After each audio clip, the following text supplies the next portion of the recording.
RST Chile, Radio y Televisión Santiago de Chile, presenta. En la Araucanía no existe Estado de Derecho. Entrevista a Gloria Navellán, representante del gremio de agricultores de Victoria Mayeco.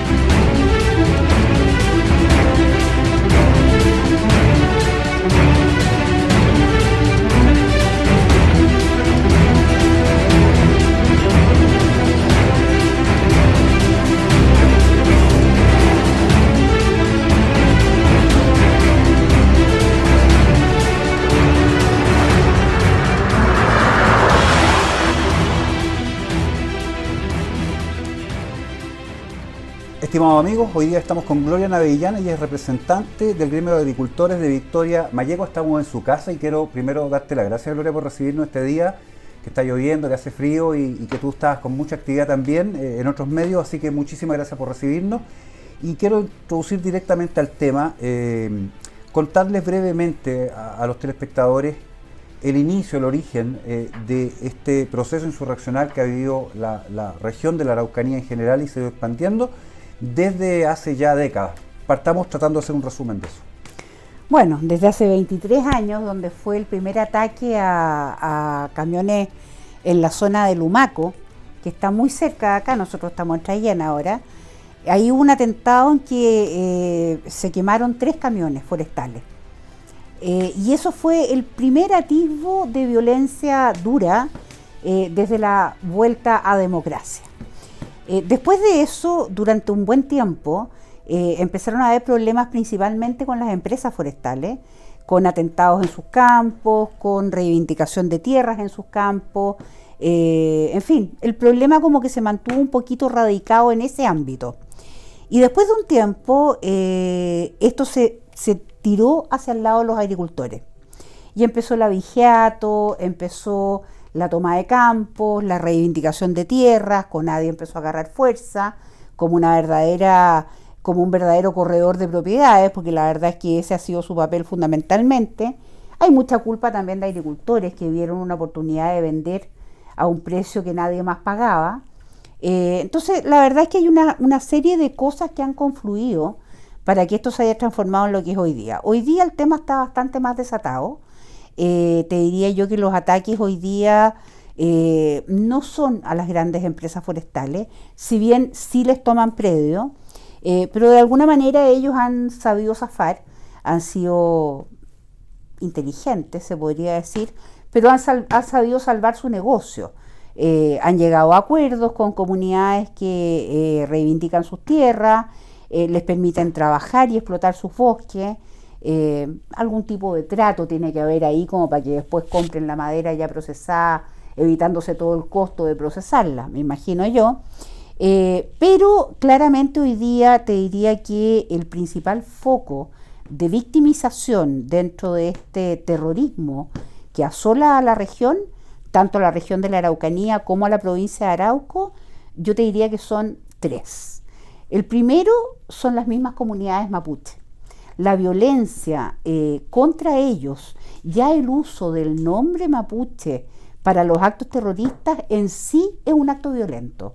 Pero además claramente se ha atacado a muchas personas mapuche por el hecho de trabajar con empresas forestales, por el hecho de defender, anda mi gata por ahí, por el hecho de defender la posibilidad de poder desarrollarse fuera del terrorismo que estos otros grupos promueven.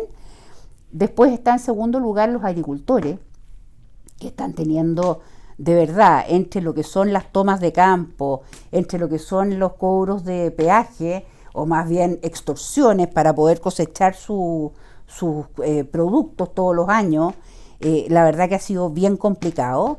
Y el transporte, especialmente los contratistas forestales, porque cuando tú ves, oye mira, quemaron un camión forestal, oye mira, es que quemaron maquinaria forestal, hay que entender que esos elementos quemados no son de las grandes forestales, son de los contratistas forestales que con mucho esfuerzo han comprado sus máquinas y que normalmente muchos de ellos quedan fuera una vez que les queman la maquinaria.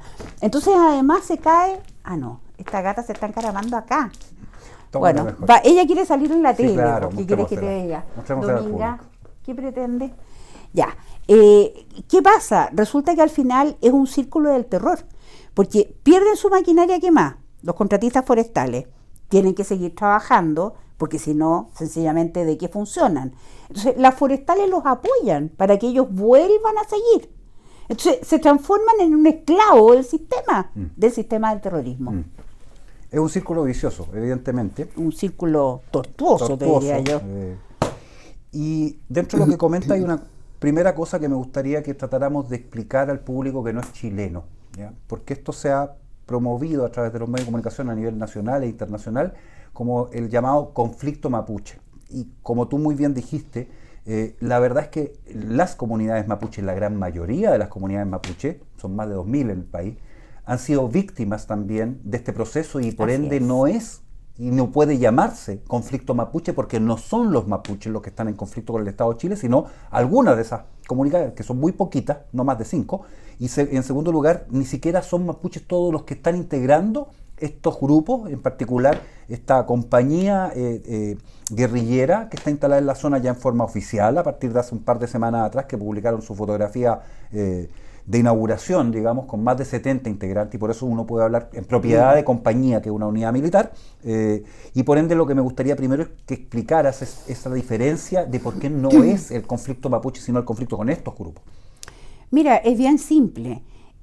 Acá hay un grupo de personas absolutamente organizada, con una ideología bien determinada, que además están metidos en negocios anexos, bien específicos también, ¿Cómo era eso? Que dijeron, oye, para poder generar el ambiente que necesitamos para poder realizar lo que queremos realizar, ¿dónde lo hacemos? Y encontraron en la Araucanía el lugar perfecto, un lugar con pobreza, un lugar donde había un pueblo originario, donde había un tema relacionado con la propiedad de las tierras, que algunos podemos estar de acuerdo o no de acuerdo, pero existía, y donde estaba el ambiente propicio para poder generar una revolución que llevase a hacerse dueños de un territorio determinado donde poder desarrollar todo lo demás que vamos a conversar después. Correcto. Ahora, para ello, tomaron el nombre mapuche, se vinieron a tierras mapuche, se instalaron y adoctrinaron en lugares que son de personas mapuche o que eran de personas mapuche. Metieron a mucha cabrería joven que no tenía educación mayor y que optó por votar el sistema educativo, y sencillamente los agarraron porque ganaban más lucas siendo verdaderos servidores de este grupo mayor. Y claro, por eso probablemente, y producto de lo que los primeros atentados tuvieron relación con el tema de reivindicación de tierra, esto la prensa en algún minuto lo bautizó como el conflicto mapuche. Pero la realidad es que, tal como dices tú, yo creo que aquí las primeras víctimas son las personas mapuches. Independiente de que haya un tema de tierras, de la propiedad, ese otro tema que no tiene nada que ver. ¿Te fijas? Acá se ha usado el nombre de un pueblo originario chileno para justificar un conflicto terrorista, y además se ha asesinado a personas mapuche, se ha violentado a personas mapuche, se ha amenazado a comunidades completas, y de verdad el temor que existe dentro de muchas comunidades rurales mapuche, cercanas físicamente, geográficamente a los lugares donde funciona la CAM, la Coordinadora Arauco-Mayeco, es tremendo. Es tremendo. Quisiera detenerme ahí porque esto que estás planteando yo creo que es una cosa central.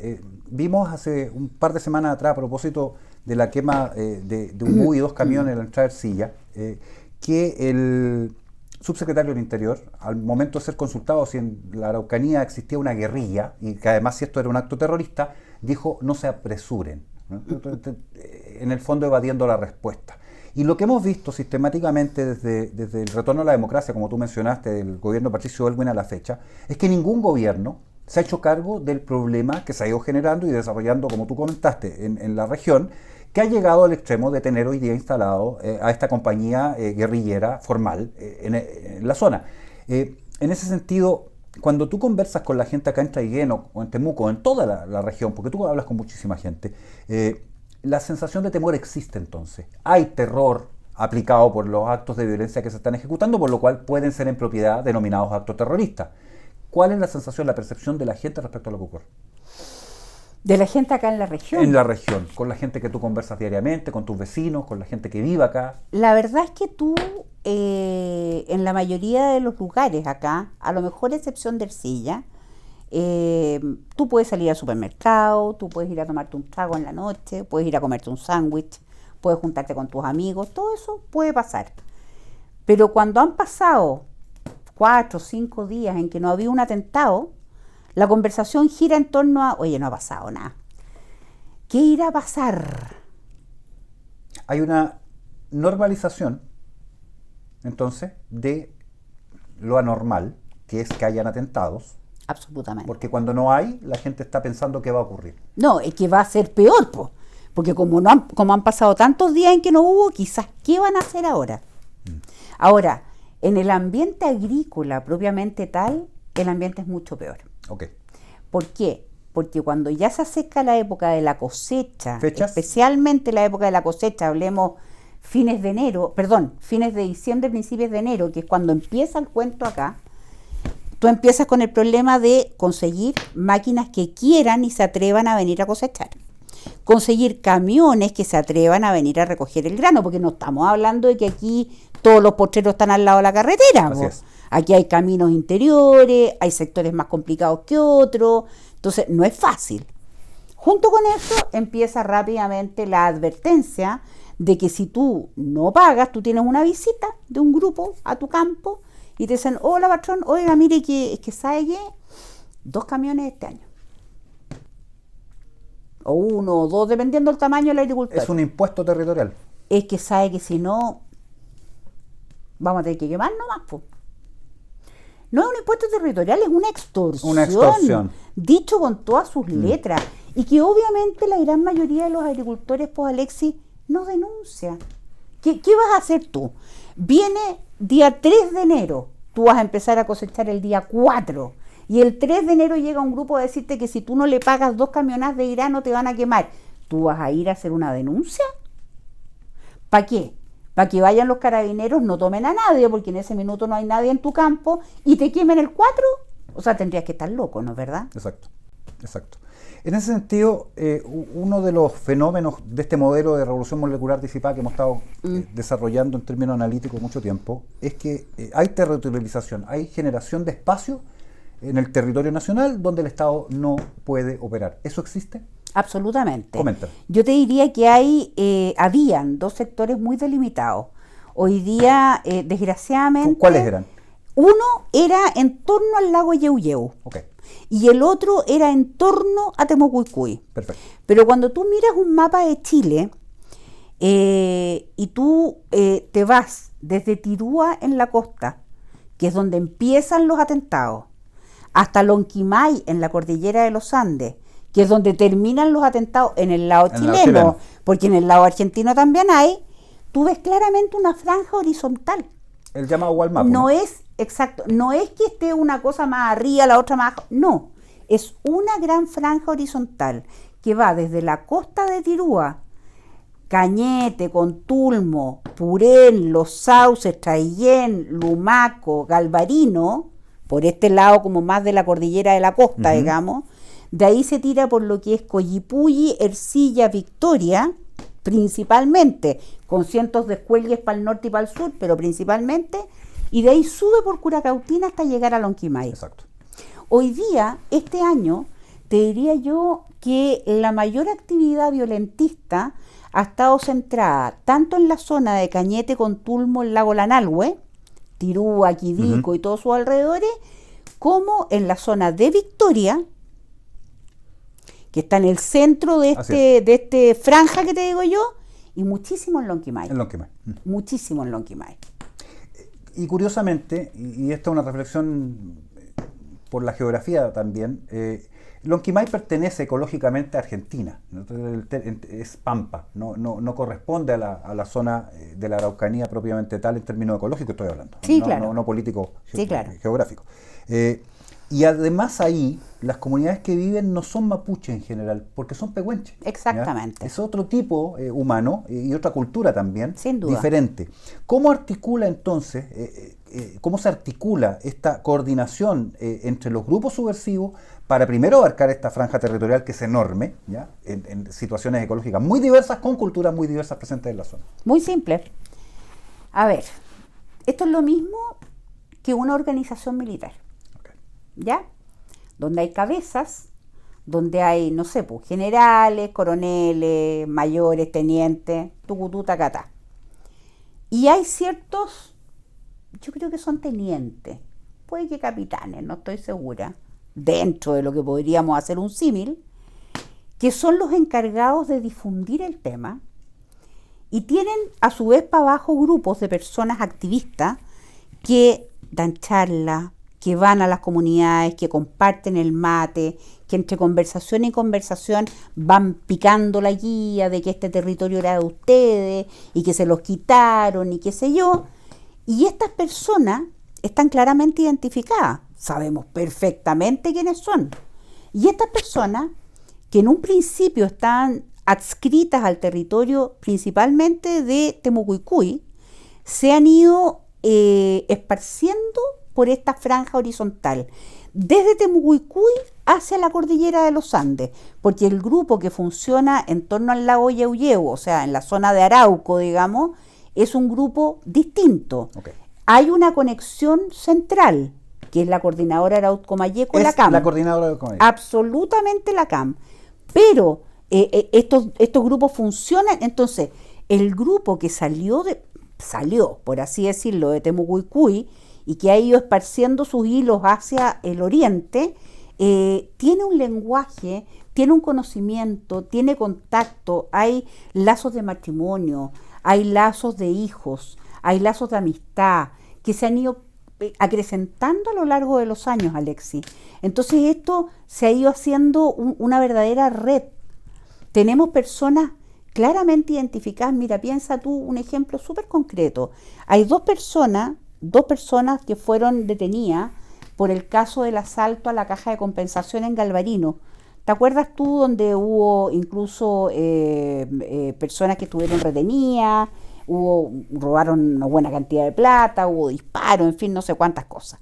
Bueno, ahí detuvieron a X cantidad de personas, pero dos de estas personas que fueron detenidas, uno es un lonco y la otra es una persona con el cual por anga o por manga me tocó conocerlo en un trabajo que hice yo una vez.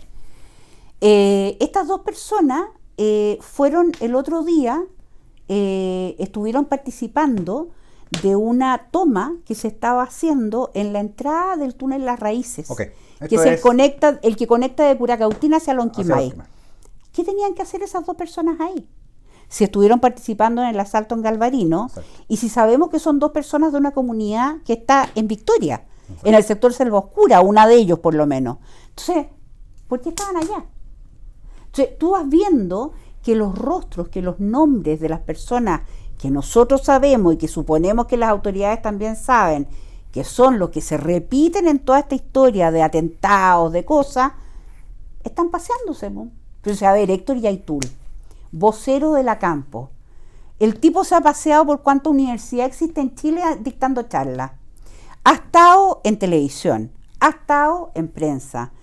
Y él es el vocero de un organismo de corte terrorista que comete atentados, que se adjudica atentados y nadie lo ha citado nunca a declarar. A tu juicio, entonces, la responsabilidad del Estado de Chile en toda esta situación, la responsabilidad de los distintos gobiernos que han hecho vista gorda a lo largo de ya 30 años para que estemos en la situación en que estamos. La responsabilidad es absoluta. ¿Y sabes por qué? O más bien la irresponsabilidad es absoluta. Porque la verdad es que a lo que estamos enfrentados, Alexis, no es solamente un tema local. En la zona, tal como en años anteriores, estamos hablando en la época de los 70, en la zona de la cordillera de Nahuelbuta, entre Concepción y la Araucanía, fue un centro de entrenamiento de guerrillas que estaban abocadas al derrocamiento del Estado de Chile y a tomarse el Estado de Chile para una ideología de extrema izquierda. Hoy día, desde hace más de 20 años, yo te diría que desde hace casi 30 años, esta zona, que es la zona nuevamente de la cordillera de Nahuelbuta y del Valle Central en este caso, está siendo exactamente utilizado en la misma forma. Y el Estado ha sido ciego, sordo, mudo y culpable de hacer vista gorda con respecto a esto. ¿Por qué? Porque no han tenido la voluntad política, no han sido capaces de enfrentar el eventual costo político, porque la ley indígena fue creada por el presidente Elwin, promulgada por el presidente Elwin en su gobierno al inicio de la vuelta a la democracia, y esa ley ha permitido que este problema que había con respecto a las tierras se realmente explotara. Detengámonos un segundo ahí porque hay que hacer, y la mención es súper importante, que durante el régimen militar pasó una cosa inédita, y esto es inédito en la historia de Chile, que por primera vez se le entregó título de dominio a personas individuales de la etnia mapuche. Eso no había ocurrido históricamente, de hecho estaban considerados en la legislación histórica del país como minusválidos en términos legales. Absolutamente. ¿Ya? Y posteriormente, con la llegada de Elwin al gobierno y la promulgación de la llamada ley indígena, eso se retiró.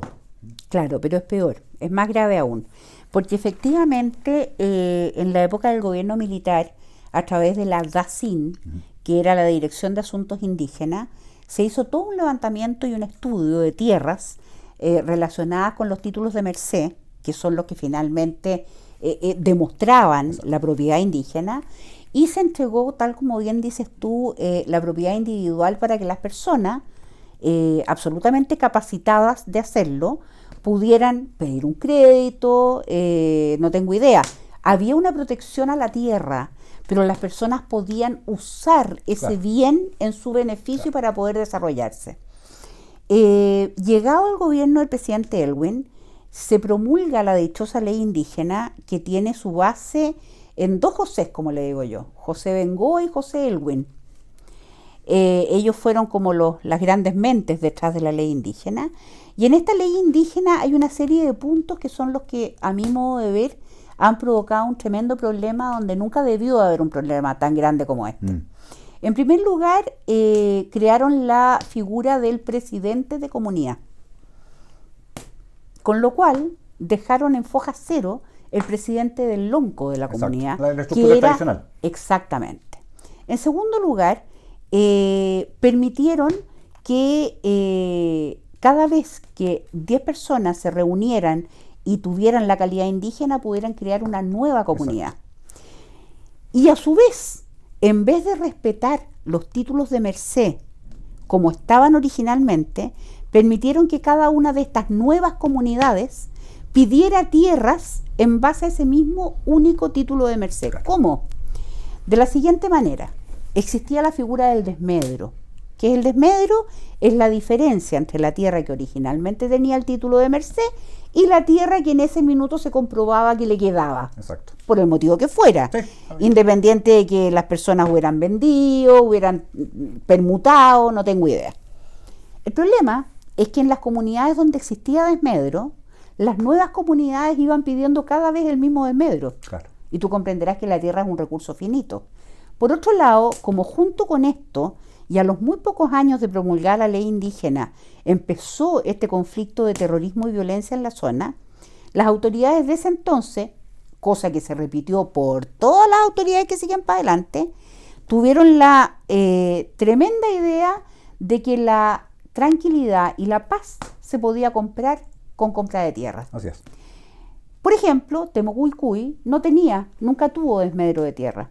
Y Temucuicui hoy día tiene más de 3.000 hectáreas, que fueron compradas ¿cómo? Porque acuérdate tú que hace muchos años atrás empezó un conflicto bélico, terrorista, entre la gente de esa comunidad y la forestal, que no me acuerdo si era la Mininco Larauco, porque a mí se me confunden, por el Fundo Alaska. Y finalmente la forestal transó, vendió a Conadi para que Conadi le entregara a Temucuicui y de ahí partió lo que nunca terminó. Esta explicación, que es larga, había que hacerla porque en el contexto de tratar de hacer entender por qué estamos en la situación en que estamos, hay que hacer entender el proceso. Y sin el proceso no se explica la emergencia hoy día de esta compañía guerrillera que opera en la zona. La cuestión fundamental en esto, en todo caso, Gloria, y aquí quiero hacer el quiebre y el énfasis, es que hasta ahora habíamos tenido efectivamente diversos tipos de atentados de todo tipo, en diversos lugares de la región, en forma escalonada, pero sin la presencia de esa fuerza. Hoy día lo que tenemos es el despliegue, y es un despliegue propagandístico, porque el acto fue evidentemente propagandístico. Ellos posaron para la fotografía en la forma que lo hicieron, con armamento de guerra, con armas largas, con una postura militar apresto en los fusiles, listos para disparar, que implica preparación y formación militar. Eso no se consigue en un civil que no tiene preparación militar. Y adicionalmente con un elemento diferencial fundamental, que es la amenaza directa a los dirigentes, particularmente de Yeuyeu, que se oponen a las pretensiones de estos grupos. Y ahí tienes dos componentes que son entonces, que hacen una gran diferencia respecto a lo que viene ocurriendo. Hoy día tenemos la presencia entonces de una fuerza armada operante, que tiene capacidad de ataque real, ¿ya? Sí. 70 personas, una compañía militar en cualquier parte del planeta, es una compañía que tiene capacidad de ataque. Y luego amenaza directa de muerte a personas concretas, que son dirigentes de estas comunidades que se oponen a las pretensiones de estos grupos. Eso, a tu juicio, ¿en qué va a detonar? No te digo hoy día o mañana, pero sí en el proceso que está siguiendo el país, coronavirus, incremento del problema económico que ya veníamos arrastrando del 18 de octubre, un gobierno débil, que lo hemos escuchado mencionar a tu misma persona, y adicionalmente incapacidad de las fuerzas del Estado de accionar, ni siquiera te digo de reaccionar, porque no tienen capacidad de accionar, siempre reaccionan, la cosa ocurrió y llegan después de que ya ocurrió. Sí. ¿Cuál es tu diagnóstico de lo que va a ocurrir? Tu pronóstico de lo que va a ocurrir. La verdad es que es bien tremendo, pues, Alexis, porque yo creo que de alguna manera, mucho antes del 18 de octubre, durante mucho tiempo, esta verdadera fuerza terrorista revolucionaria se fue entrenando, se fue preparando, fue adquiriendo armas, fue generando negocios paralelos. Hablemos de eso inmediatamente. Que le permitían seguir con este entrenamiento permanente, y fueron pulseando, como se dice en el campo, al gobierno, diciendo, a ver, si apretamos por aquí, ¿cuál va a ser la reacción? No solo a este, todos. Te estoy hablando de todos, pero especialmente a este en el último tiempo. Este gobierno creó, acuérdate tú, el Comando Jungla, que fue inaugurado con bombos y platillos por el presidente Piñera, con fotos y videos delante de toda la parafernalia de Carabineros, que duró re pocos meses, porque después llegó el caso Catrillanca y chao, para afuera con todo. Bueno, pero ante ese tema de ese Comando Jungla, de esa foto del presidente Piñera, con mayor razón tenían que tomar el pulso. Claro. Entonces fueron que un atentado por aquí, a ver, y si yo quiero sacar un cargamento por allá y hago un atentado acá, no van a llegar. ¿Y qué pasa si yo hago un atentado acá? ¿Y qué pasa si yo quemo un camión más allá? ¿Y si al mismo tiempo hago 2 atentados? ¿Y si quemo 10 camiones? ¿Y si quemo 15? ¿No es verdad? Fueron tomando el pulso. Entonces cuando llegó el 18 de octubre, con esto que nosotros vimos principalmente en Santiago y en el metro, que esa fue como la principal foto de terror, digamos, para toda la población, de partida mi teoría personal es que, aparte de que eso estaba claramente todo muy planificado, esa cuestión se preparó acá. Esa cuestión no se preparó en otra parte. No es que vinieran de afuera los venezolanos, esa no me la compro. Yo creo que esa preparación y esa organización estuvo acá en la zona. Porque ya habían tomado el pulso y claramente no había por dónde, no iban a responder, tal como no lo hicieron. Y después del 18 de octubre en la Araucanía tuvimos un par de meses de relativa calma. Sí. Un par de atentados locos. Llamó mucho la atención, de hecho, que mientras teníamos ardiendo Antofagasta, Iquique, Santiago, aquí no pasaba nada. Bueno, en alguna parte estarían estos personajes, porque tú comprenderás que sentados en su casa no creo que hayan estado tomando mate, ¿no es verdad? Y después empezamos el show nuevamente acá, ya te diría yo, tipo mediados de... No, fue para el aniversario de la muerte de Catrillanca, que fue a fines de noviembre, exacto, y de ahí ya la cosa empezó para acá, para arriba, para arriba, para arriba. Entre medio, se supone que venía marzo, con toda la preparación mental que tenía Chile completo de que en marzo iba a quedar la grande, porque ahí sí que se venía la debacle, y gracias a Dios, mira lo que digo, gracias a Dios llegó el virus. Con lo cual nos salvamos de la revolución en las calles, y bueno, tenemos una pandemia del porte de una catedral arriba, de que igual tiene las calles hoy día cerradas, pero que sabemos que en el momento en que esta cuestión amaine y que esta cuestión deje de estar en cuarentena y que la cosa, de alguna forma la gente vuelva a salir a la calle, porque muestras hemos tenido hasta en estos últimos días, esta cuestión va a volver a explotar. Y va a volver a explotar no solamente en Santiago, en Valparaíso, en Concepción y en Antofagasta. Esa cuestión que está organizada desde acá, de eso estoy segura, de eso no me lo saca nadie de la cabeza, va a explotar con fuerza en todas partes, Alexis. Y ahí yo creo que este gobierno, que no ha tenido la capacidad, mira, ni siquiera de reacción, porque la verdad es que de prevención olvidemos, esa cuestión no la conocen, pero ni siquiera de reacción, porque ni siquiera de reacción. Fíjate que ante el atentado que hubo la semana pasada, donde al final del día, en un mismo día, tuvimos 7 camiones y un bus quemado, tuvimos un baleo a una subcomisaría, tuvimos un baleo a una casa de un agricultor, todo en un día, en menos de 24 horas, que demostró cero prevención, cero inteligencia, cero nada. ¿Qué tanto pasó con el gobierno aparte de decir que van a poner una querella? Lo que siempre dicen, ¿no? O sea, entonces, a ver, si eso es una capacidad de reacción acorde a lo que había sucedido, ¿de qué estamos hablando? Gloria, y mencionemos una cosa que se me quedaba en el tintero que es sumamente relevante, el financiamiento. No es posible hacer el tipo de cosas que han ocurrido acá en la región y en la provincia de Arauco sin financiamiento. ¿De dónde sale el dinero con que operan estos grupos? Durante muchos años existió la teoría de que venían fondos del extranjero que financiaban a estos grupos. Efectivamente, puede haber una parte de eso. También existe una verdadera mafia de la madera, que es tremenda. Contémoslo.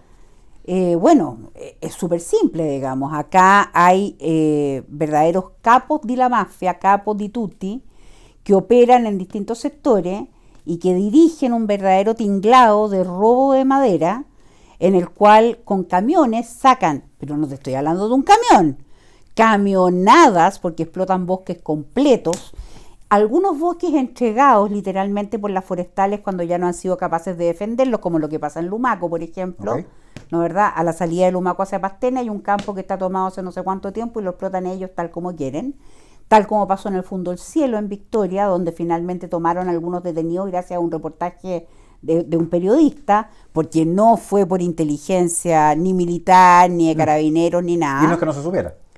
¿Ah? Y no es que no se supiera, se sabía, era público. Si todo el mundo sabía lo que estaba pasando ahí, lo veníamos denunciando hacía años, o sea, no era una... Bueno, y como te digo, hay una mafia que opera en la zona de Victoria, a Socuracautín, sabemos quién es la persona que está a cargo de eso. Hay una mafia que opera en el sector de Collipulli, también sabemos quién es esa persona. Hay otra que opera en el sector de acá, como te decía, de Lumaco, también sabemos quién es esa persona. Hay otra que opera en el sector de Lanalhue, Yeuyeu, Cañete y compañía limitada, sabemos quiénes son. Lo más curioso de todo, que yo siempre he dicho, esto es tan raro, porque una cosa es que hayan aserraderos clandestinos, otra cosa es que efectivamente la gente usa mucho la madera para la construcción acá y que tú puedas vender madera, claro, sí. Pero los volúmenes de madera que estamos hablando, pues Alexis, no son como para una casita nomás, pues. Habría que ver poblaciones nuevas, completas de madera. Casi una ciudad. Una ciudad. Entonces, alguien compra esa madera. Ajá. Que yo sepa, en Chile hay un solo gran poder de compra de madera. Un tipo de industria, digamos, es la que se dedica a eso. Misma industria que por lo demás durante muchos años pagó Coima y sigue pagando hasta el día de hoy. Coima a comunidades que de alguna manera, o violentas o no violentas, o simplemente delictuales, pero para que no les robaran tanto, para que no los afectaran tanto, para que no les quemaran, les pagaban Coima, eso es sabido también. También es sabido que les regalaban camionetas. También es sabido que de alguna manera contrataban a las personas, claro, que estas gente les decía. Pagar por Todo paz. eso es sabido nomás, pues si no es parte del cuento. Ahora cada uno verá cómo hace su negocio, algunos lo consideraremos menos moral, otros lo considerarán moral, pues ya es problema de cada uno. Pero tú me preguntabas por el financiamiento del conglomerado terrorista. Todas estas cosas sirven. Okay. Todas estas cosas sirven, pero son flecos. Porque al final del día te sirven para pagar aquí, para pagar allá, para contarte la tía, Caja no chica. tengo idea. Caja chica, ¿te fijas? Okay. A lo mejor lo de la madera puede ser una caja mediana. Pero no es la gran caja. ¿Y dónde está la gran caja? La gran caja está en la droga. ¿Qué droga? Drogadura, pues, Alexis. O sea, ¿tú creéis que es la pura marihuana? No, pues, por favor. La marihuana se cultiva al alero de los mismos bosques que se están tomando. Okay. Esa cuestión es sabía, se han encontrado plantaciones de marihuana, pero la marihuana es un vuelto en este cuento. Okay. Eso te sirve para mantener a los cabros entretenidos, o para comercializar en el pueblo, te fijas, o para hacer cajas chicas. Caja chica. La caja dura se crea con droga dura. Y tú me dices, pero ¿cómo? Si estamos en Chile, el clima no acompaña. ¿Y los invernaderos? ¿De qué sirven? ¿O tú creí, y el clorhidrato de cocaína, tú crees que se produce acá? Todos los insumos para producción de droga dura en Chile, en la zona de la Araucanía y de Arauco, ingresan principalmente por la costa de Arauco. Sabemos que hay personas que entrenaron a los, ¿cómo se dirán? ¿Cocedores? Ajá, sí. De droga, no Sí, tengo idea, los cocineros. los cocineros, digamos. Esos cocineros están preparados, tienen su papel, tienen sus lugares, sabemos dónde tienen incluso parte de sus laboratorios. Todo eso se ha denunciado a las autoridades policiales y públicas y Lo vamos a decir políticas. fuertemente entonces. Hay producción local de clorhidrato de cocaína acá. No sé si se llamará clorhidrato de cocaína, Cocaína. porque yo no soy técnica en el tema, pero hay producción de droga dura en el sur de Chile, en la Araucanía y en Arauco. Luego- ¿Por qué es tan importante Ajá. lo que hablábamos de la franja horizontal? Ok. ¿Por qué? Porque la droga, aparte de mandarse para Santiago, para Valparaíso, para Temuco, para qué sé yo dónde, para consumo interno, esa droga se exporta.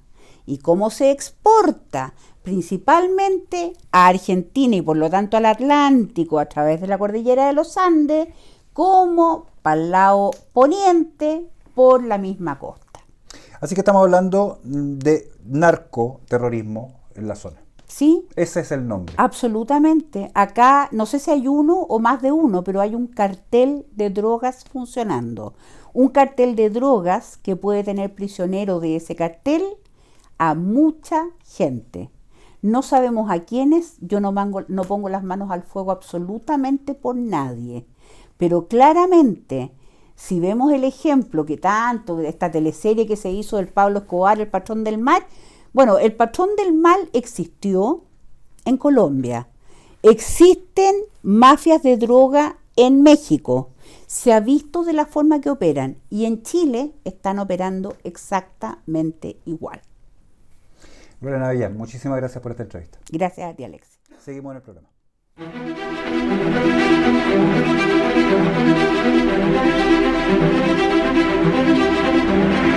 RST Chile, Radio y Televisión Santiago de Chile, presentó En la Araucanía no existe Estado de Derecho. Entrevista a Gloria Navellán, representante del gremio de agricultores de Victoria Malleco.